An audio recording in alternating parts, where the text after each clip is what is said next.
Bertelsen with queens. Raises the button.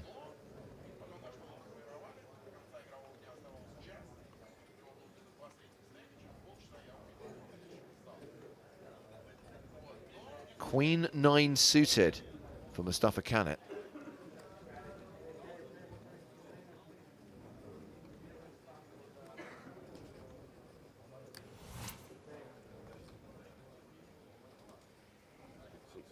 And his timing may be a little bit off here. He attempts to 3-bet from the small.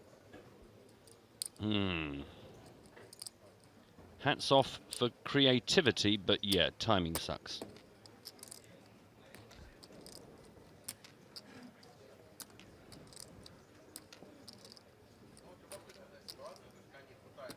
Jane Windsor.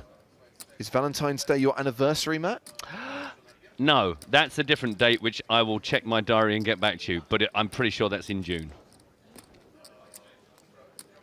Alex guessed the same thing. Alex also said, can we take a camera around to look at the room? Yeah, just come down, come along, bring your camera with you.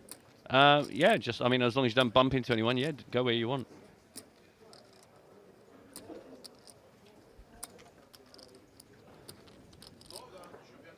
Is this always a spot where you should 4-bet queens? Is there ever an argument for flatting and playing in position? Do you know, I've got nothing but bad stories to tell about a time I tried to flat. I think you've always got to just try and get as much value in here, haven't you? There is the 4th bet from Bertelsen. Because also I think for your mental state of mind is that if you get called here, I mean, we know what Kanit's hand is, but if you got called here and things go south and the flop's got aces and kings and stuff you hate, you can at least feel like, do you know what, I feel I can say I did everything right and I just got unlucky. If you start limping in, sorry, not limping, but you know, if you kind of slowly come into these sort of hands, then I always feel a bit like, well, this is kind of partly my fault. I can't say I did everything to make sure that the hand went my way. It depends what your definition of my way is, but... Bertelsen's made it just shy of 1.2 million. And Kanit does not appear to be done with this.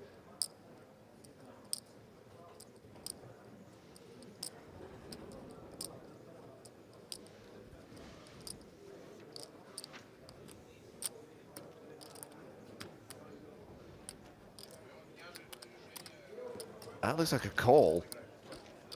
So Mustapha Kanit calls a 4-bet out of position with Queen 9 of diamonds. I assume he has a plan. Maybe. Maybe. Well, I mean, the plan is to rep the ace and get Bertelsen off queens. It's there for the taking. I mean, it seems like, excuse me, an arrogant move to suggest, well, I'm just going to call this clear push of strength and then just hope a big card comes down and rep it. But if he did it now, how much would you hate life if you're Bertelsen? So it's there for the taking if you have the cojones. 2.5 million in the middle. Bertelsen with 3 million behind. Is this a must-bet spot?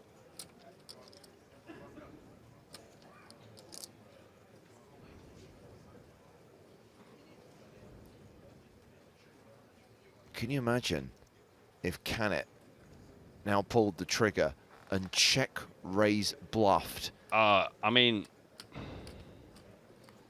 here's the boss, quietly sitting in a t-shirt that it looks like my niece has like done some DIY craft work on. Yeah, I mentioned at the start that last time we saw Mustapha at a final table, it was bow ties and jackets. Exactly. And now it's like someone's cut out some stars in some yellow crepe paper and got on there.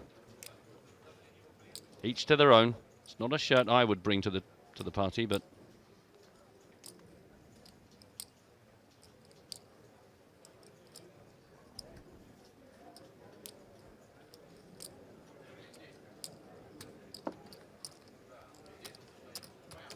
instead, Kanit just flats the 700,000, floating out of position. I would love to hear the inner thoughts right now of Anton, because if he's going, okay, so he raised, he re-raised me, and now he's caught, now he's flatted. I mean, how on earth do you vaguely work out? Kanit is now officially drawing dead. He checks it to Bertelsen, who has less than pot behind.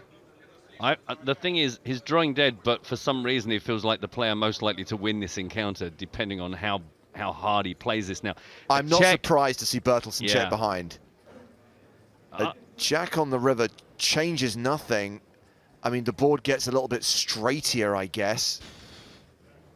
But the thing is, you've come so far. How can you? This has to be when the hammer drops. There's no way Mustapha comes this far to hope that Queen High is going to be good here.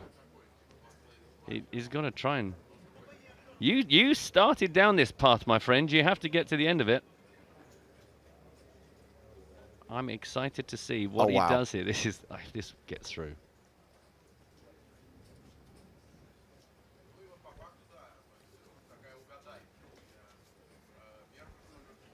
Oh, Bertelsen is hating life right now. Yeah, it's a perfect plan. I mean, it's not anything that any normal players are going to get to quite soon, but these guys are beyond us. 1.75 million, which is most of Bertelsen's stack. Oh, God. Do you know what? The funny thing is, I got a little pulse in my neck. Like, this is kind of, I'm feeling this one myself a bit. It's like, you know it's coming on the river. You know that this must be the plan, because there is no other plan. There's no showdown here. There's no drawing the diamonds. It's... Oh. And every hand we've seen Kanit play, the big pots, he's had it. This is the first big bluff he's pulled off. He's told them a couple of times. They had the eights. He's shown them.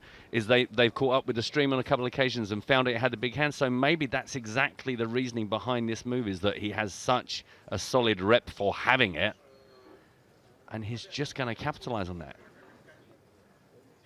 I mean, if Bertelsen folds here, I don't want to be around in 45 minutes, because there's going to be some vomiting on the streets of Dublin again. If he folds this, Kanit is going to take an overwhelming chip lead.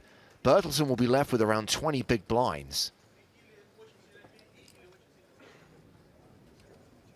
Armin says the beautiful part is I think Mustapha will show his hand if the other dude folds. He is a boss, heartless boss. But would you show he's got such a solid rep here, as I'm wondering if this is the occasion to not be so honest, not be so vocal.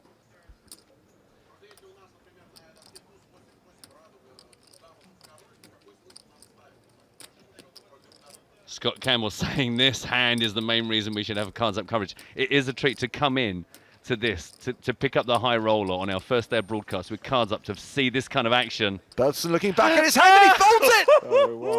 Oh my Lord. Doesn't show. I think that's perfect. What a fantastic hand. Yeah, can I pick that one? Wow. Oh. Queen diamonds.